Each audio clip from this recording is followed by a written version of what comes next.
페이지 196페이지 6. 해산 때에 구원된 사람들 1. 달마치아의 훌륭한 태생으로 널리 알려져 있을 뿐만 아니라 매우 훌륭한 여인이었던 공작 부인이 있었다. 그녀는 성 프란치스코에게 깊은 경건심을 가졌으며 항상 그 수사들에게 매우 친절했다. 아이를 낳을 때가 되었을 때 그녀는 괴로움에 차 있었으며 고통이 매우 심해 아이의 출생은 분명 그 어머니의 죽음을 가져올 것 같이 보였다.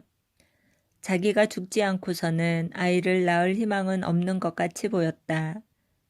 아이가 태어남으로써가 아니라 자기가 죽음으로써 자기의 상고가 끝나기로 되어 있는 것 같았다. 그때 그녀는 성 프란체스코와 그의 힘과 영광을 기억해냈다. 그녀의 신앙은 일어나고 그녀의 헌신은 불붙게 되었다. 그녀는 효력 있는 도움을 주는 근원으로서, 충실한 친구로서, 헌신하는 이의 위로자로서, 그리고 고통당하는 자의 피난처인 그에게 향하였다. 거룩한 성 프란체스코여 하고 그녀는 기도하였다. 나는 나의 온 마음을 다해 간청하오니 나를 불쌍히 여기소서. 나는 당신께 정신적으로 나의 맹세를 바칩니다. 나는 그것을 말로 표현할 수 없습니다. 성인은 즉시 자비를 보여주었다. 그런 말이 그녀 입에서 나오자마자 그녀의 온갖 고통은 끝났다. 그녀의 상고도 끝나고 그녀는 아기를 낳았다.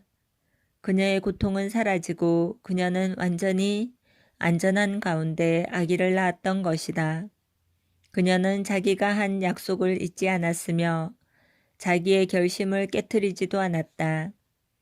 그녀는 아름다운 성당을 짓게 하여 그 공사를 끝마쳤을 때 성 프란치스코를 기념하여 그것을 수사들에게 주었다.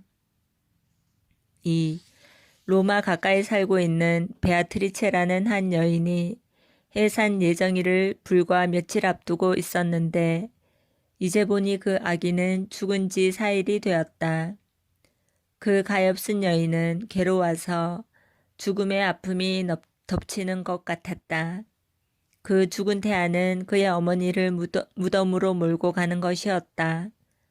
낮에 빛조차도 보지 못하고 그것은 그의 어머니를 치명적인 위험으로 몰고 갔다. 그녀는 여러 의사들에게 의지했으나 그녀를 위해서는 인간적인 구제책이 없었다. 그 불행한 여인은 우리의 원조들이 받은 저주를 자기가 받을 목보다 더 많이 타고났던 것이다. 그녀 자신은 자기 소생의 무덤이 되게 되어 있었으며 더욱이 그녀 자신을 위해서도 무덤이 기다릴 뿐이었다. 마침내 그녀는 한 중개인을 통해 작은 형제회에 자신을 맡기고 그들에게 성인의 유품을 좀 달라고 간청했다. 하느님의 섭리에 의해 그들은 그가 한 번 두른 적이 있는 띠의 조그만 조각을 우연히 발견하게 되었는데 그것을 그녀 위에 놓자마자 고통은 그녀를 떠나고 그녀를 죽음으로 위협하던 태아를 낳았다. 그래서 그녀는 완전한 건강을 회복했다.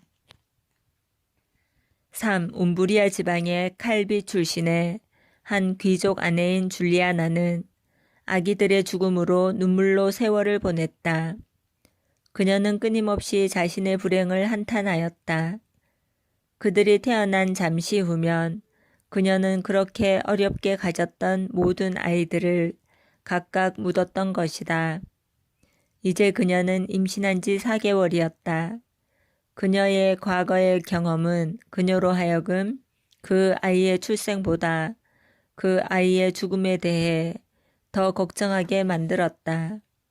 그러나 그녀는 성 프란체스코에게 믿음을 갖고 기도하며 아직 태어나지 않은 아이가 살 수 있도록 해달라고 간청했다.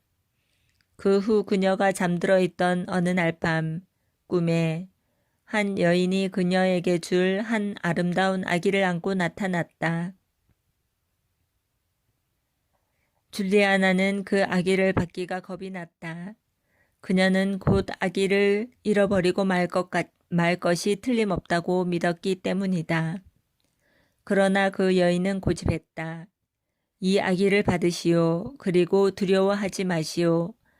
성 프란치스코가 당신의 슬픔을 불쌍히 여기셨으니 그 아기를 당신께 보내는 이는 바로 그분이요. 이 아기는 살아 완전한 건강을 누릴 것이요. 이에 줄리아나는 깨어났다. 그녀가 본 환신은 그녀에게 자신은 성 프란치스코의 보호를 받고 있다는 것을 깨닫게 했기에 그녀는 너무도 기뻤다. 그때부터 아기의 생명을 위해서 그녀는 기도를 2배로 드렸으며 많은 감사 예물을 바치겠노라고 약속했다. 이윽고 출산 때가 와서 그녀는 아들을 낳았다. 그 아기는 마치 성 프란치스코의 중재를 통해 생기를 더 많이 받은 것처럼 훌륭하고 튼튼한 아기였으며 그는 부모들에게 이전보다 더욱 그리스도와 그의 성인에게 헌신할 명분을 주었다. 성 프란치스코는 티볼리에서도 비슷한 기적을 일으켰다. 딸을 열어두고 있는 한 여인이 있었는데 그녀는 아들을 기다리다가 지쳐버렸다. 그래서 그녀는 기도와 감사의 예물을 성 프란치스코에게 드렸다. 그의 중재를 통해 그녀는 임신해서 아들 하나만 요구했는데도 불구하고 그녀는 쌍둥이 아들을 낳았다. 4. 비테르보에 출산할 때가 된 한 여인이 곧 죽을 것 같이 보였다. 그녀는 상고로 괴로워하고 있었으며 여자로서 받는 모든 고통을 당했다.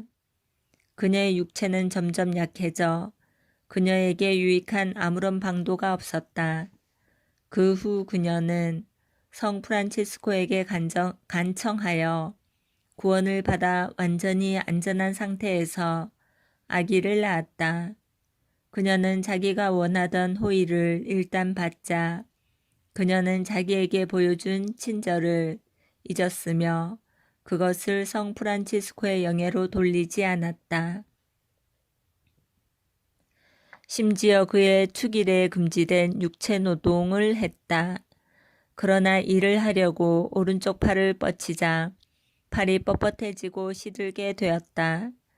그녀가 다른 쪽 팔로 그 팔을 되돌려 굽히려 하자 그 팔도 역시 같은 꼴을 당했으며 손이 말라 시들었다. 하느님에 대한 두려움이 그녀를 사로잡았다. 그녀는 그녀의 약속을 다시 새롭게 했으며 배운 망덕과 경멸의 죄로 잃었던 팔다리 씀씀이를 다시 회복했다. 이것은 다시 한번 그녀가 자신을 의탁한 겸손하고도 자비로운 성 프란치스코의 중재를 통해 일어났다. 5. 아래쪽 출신의 한 여인은 일주일 동안 상고를 겪고 있었으며 그녀의 생명은 위험에 빠졌다. 그녀의 피부는 검게 변하였으며 그들은 그녀에 대한 희망을 모두 포기해버렸다. 그러나 그녀는 성 프란치스코에게 감사 예물을 드렸으며 누워서 죽어가고 있으면서도 그의 도움을 간청하기 시작했다. 그녀가 그 약속을 한 순간 그녀는 잠이 들어 성 프란치스코가 자기에게 꿈속에서 말하고 있는 것을 보았다. 그는 그녀에게 자기를 알고 있는지 또 우리의 부인을 기념하여 오소서 거룩한 여왕이여 라고 말할 수 있는지 물었다. 그녀는 그에게 자기는 그를 알 수 있으며 또 그 기도를 안다고 말했다. 그러면 하고 성인은 말했다. 그것을 시작하시오. 그러면 끝마치기도 전에 당신은 안전하게 아이를 낳을 것이오. 이러한 말에 그녀는 잠이 깨어 두려움에 차서 말했다. 오소서 거룩한 여왕이시여.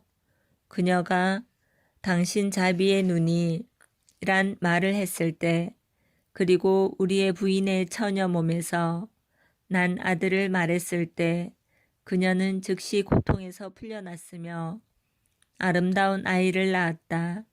그녀는 성 프란치스코의 중재를 통해 불쌍히 여겨주신 선하신 자비의 여왕께 감사를 드렸다.